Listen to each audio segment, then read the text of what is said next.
the first time, the championship has come to Africa, and what better stage than the beautiful city of Cape Town. On then to qualifying in South Africa, and in Q1 it was Timmy Hansen for the Peugeot Hansen squad who set the pace, setting the fastest time of the session. They of course are trying to hold on to second place in the team standings from EKS Audi. The moment of the session though was undoubtedly this. Andreas Backward, close at the merge, went for a move at the finish and ended up spinning over the line, much to the delight of the South African fans, as well of course as his own fan club who travelled all the way down from Norway. On to Q2, and it was all about the battle for second in the drivers' standings. Petter Solberg had got a great start, but unfortunately suffered a puncture and ended up going backwards in the pack. His teammate Kristoffersen unable to help him this time. Meanwhile, Matthias Ekström went on to take the checkered flag in his race, but luck was on Petter's side because the stewards got involved and gave him a 5-second penalty for pushing Timo Scheider in turn 1. But it was Ken Block, seen here passing his teammate Andreas Backward at the last corner, who proved the most consistent over the 2 sessions and takes his first ever overnight TQ. I haven't had this sort of success with this car, you know, in 2 years, so it feels good to finally have this success. So if they could just change all the races to be like this circuit, we'd be better off. But yeah, overall it feels really good. To be able to come away with a podium or win would really kind of cap off, you know, the last 2 years of frustration with some positivity. Here are your highlights then of Q3. This one, Solberg and Hansen look on the outside. Solberg getting into the side of Timmy. Timmy managing to slot in front here. Scheider was out in the lead and they were all desperate to try and get past Demustier. Didn't want to lose too much time on that first lap. Scheider leading from Hansen and Solberg, but down at the hairpin, Timo managed to get it just a little bit wrong. Watch here, he ends up in the dirt on the outside. Hansen slots up the inside, and Solberg is chasing him hard. Solberg knew that he would need to take a joker and find some kind of strategy to get his place back. He'd done that by now, and when it came to the final lap, Hansen and Scheider going into the joker. You can see here the merge. Timmy held on.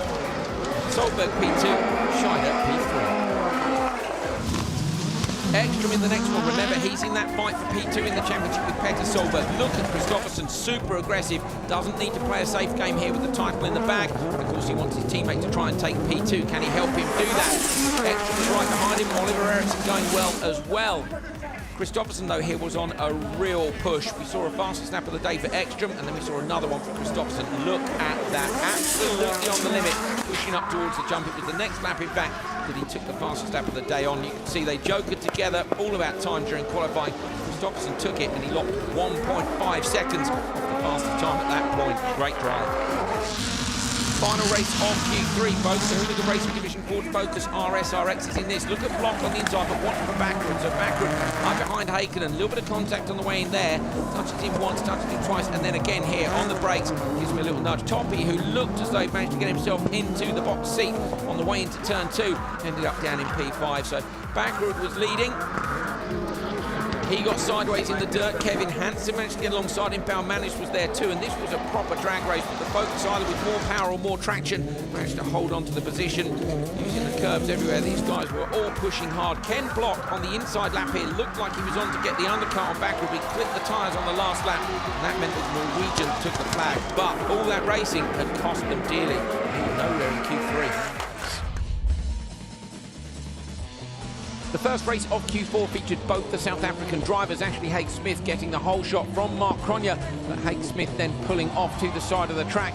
That little bit of contact there you saw with Demustier, unfortunately broke Demustier's steering, and that meant that Cronje was on a demonstration drive to the win. Race 2, Toppy Hakkinen with Baumanis on his inside, but Hakkinen getting a great start. Rennie Munich trying to go all the way around the outside, Toppy managing to hug the curbs and hold on to that top spot. This was the merge after the joker lap had been done, and it was a win for Toppy. Good stuff. Right, let's watch Kevin Hansen on the outside here. So the Peugeot, look, he's fully lit. Block is squeezing on. There's contact between all four cars on the inside. That was incredible. Outrageous. Unbelievable. I mean, that would make any world drifter a very proud person. Brilliant driving. Yeah, absolutely fantastic. That is the start of the season. Well, the first corners. Basically, that's Kevin Eriksson. Him and Kevin Eriksson. That's pretty even now in terms of skills. I wouldn't be surprised if even Petter Solberg was clapping his hands, going, "Well done, young boy. Well done, young boy." Absolutely, definitely. Brilliant, brilliant drive. So Kevin Hansen, who was in P10 when we started Q3, has definitely cemented his place in the semi-finals. I wonder how high up he can get setting a time like that. Great stuff. Oh, big spin for Block over the line, look, with the throttle on full as well to try and hold it on. Fantastic it's just beautiful job to watch. I'm sure we're going to see Block here. Yeah, it just catches the inside curb and gets it completely sideways. Keeps it out of the wall. Brilliant. Well done to him. Had the steering angle on to pull it all the way around as well. That's the Gymkhana stuff that does that. So it's the way in the World Rallycross Championship. Let's have a look at turn one. So what happens to Nitish in here? Well, it's just incredible. I mean, it goes in really hot. And he actually gets bumped by Ericsson and climbs onto the back of here we the go, other here we go. car. There we go. Hooked up. Listen to the crowd. That was pretty much the reaction in here. It's just magic. Listen, you've got to say, you've got to keep your concentration, Andrew, and Scheiden did a great job because there was just chaos happening all around him.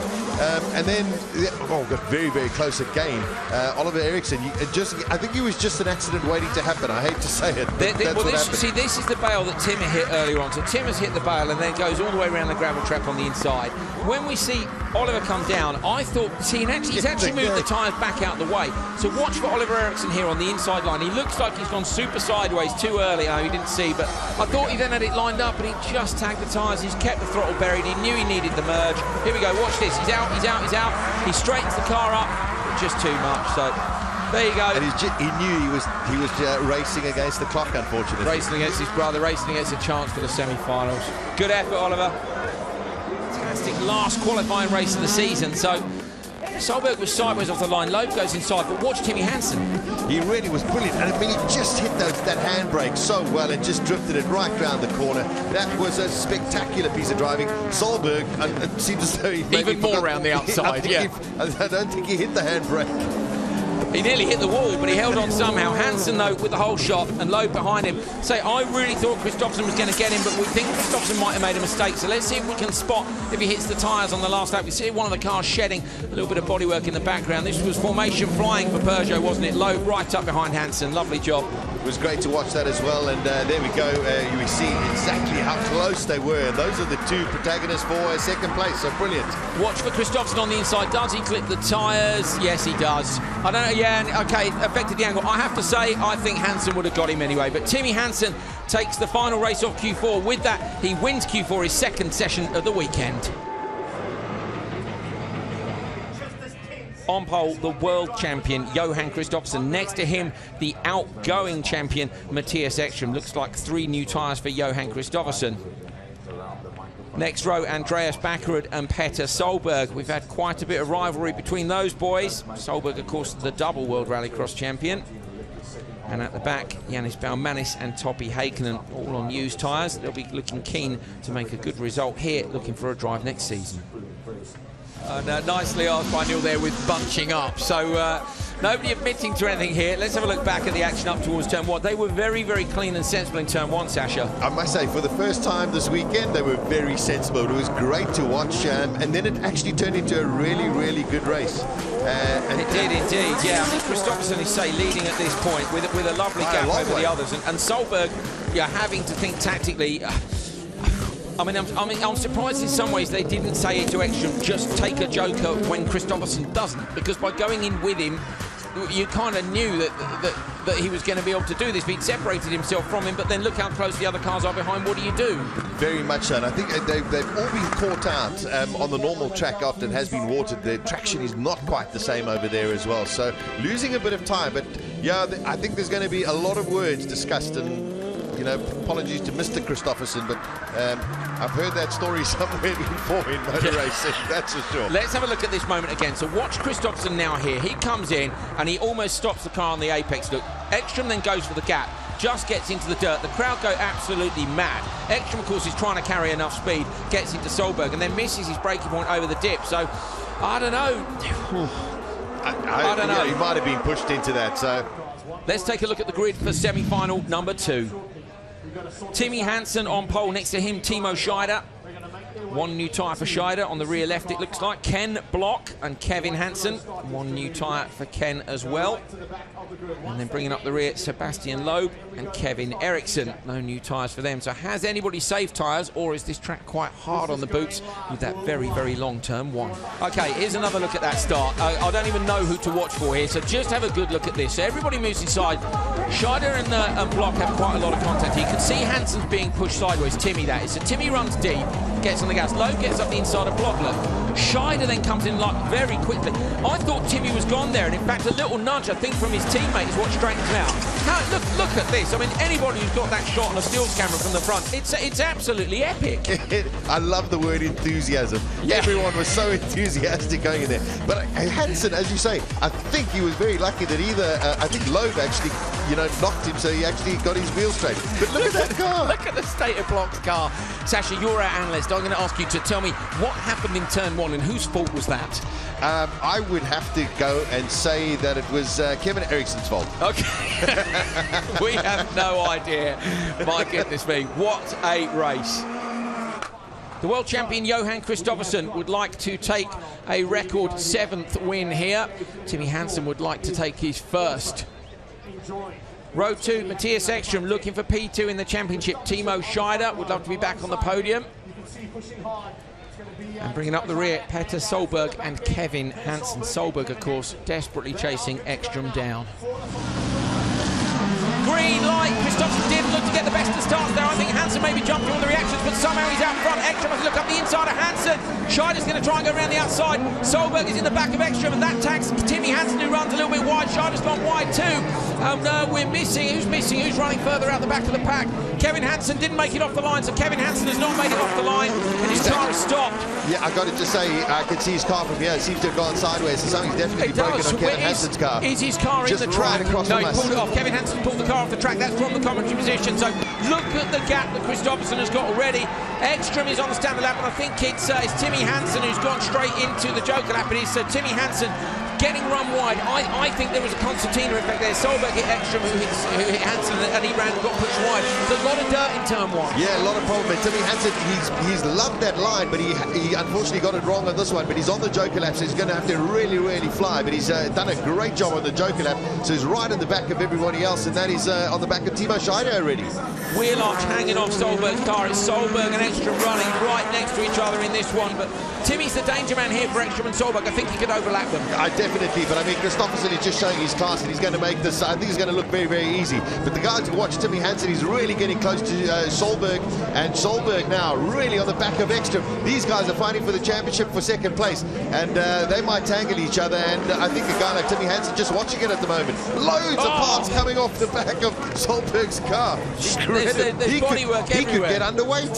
He could at this rate. I don't think there's quite as much missing as there was from Block. Solberg into the Joker lap. Timmy Hansen will know he's going to keep it tidy on the inside, so Timmy needs to get in tight on those curbs now. Look at the speed that Solberg's carrying. Hansen's on the gas. He'll move across, and the dust he will hope will distract Solberg. Solberg's going to come out alongside Scheider, is he? Ekström goes Joker. Here we go. So Ekström goes Joker, and this is to try and cover off Solberg, who's behind him. So watch for Ekström out on the outside. Then you've got Timmy Hansen and Petter Solberg on the inside. Hansen likes the throttle. It's going to be super close between Ekström and Solberg. We saw contact last time out. Ekström comes out just in front of Solberg. Great call by the spotters. Brilliant call from the spotters over there, but it's still got one lap to go, and Solberg right in the back of Ekström. Hansen up into second place quite comfortably, and looking all over the place. Look at Kevin Hansen. He's there jumping up and down. He always is. If he can't be in the race, he's supporting his brother Timmy, and of course Timmy isn't going to be close enough, I'm sure, to get to Kristoffersson. The gap is 3.5. We know it's only about 2 for the Joker. Got 1 lap to go, and Kristoffersson has decided to wait for that. So Timmy Hansen in P2. Solberg's having a look up the inside of Ekström, but he can't quite find enough traction. Can he? Has he got enough grip? He's alongside Ekström now. Contact between them again. Ekström moves across, fishtailing all down the road. Solberg holds on and flings the car into the chicane, over the crest, through the dip, and onto the final lap. Incredible driving there. I really thought Solberg was going to be able to get one on Ekström, but it didn't work out for him. Oh, and Solberg, Scheider goes very, very wide.